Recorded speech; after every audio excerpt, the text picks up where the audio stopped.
Good morning from the Pink Palace. Today we're going to read scriptures that are based on freedom. Since today is the 250th year that we are celebrating our freedom here in the United States, I thought it would be so appropriate to take time today to read some things in the Word about freedom.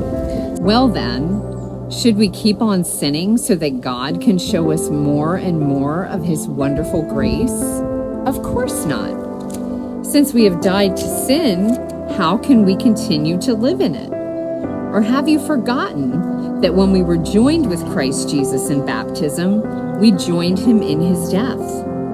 For we died and were buried with Christ by baptism. And just as Christ was raised from the dead by the glorious power of the Father, now we also may live new lives. Since we have been united with Him in His death, we will also be raised to life as He was. We know that our old sinful selves were crucified with Christ, so that sin might lose its power in our lives. We are no longer slaves to sin. For when we died with Christ, we were set free from the power of sin. And since we died with Christ, we know we will also live with Him. We are sure of this because Christ was raised from the dead, and He will never die again.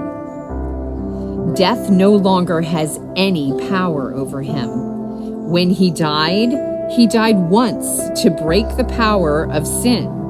But now that He lives for the glory of God.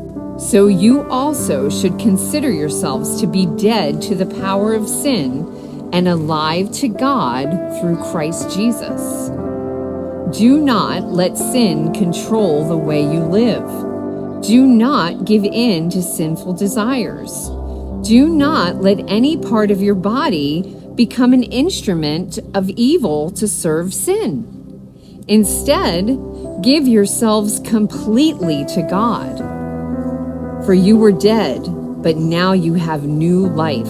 So use your whole body as an instrument to do what is right for the glory of God. Sin is no longer your master, for you no longer live under the requirements of the law.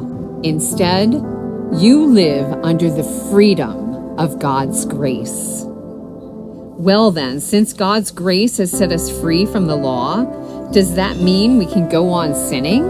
Of course not. Don't you realize that you become the slave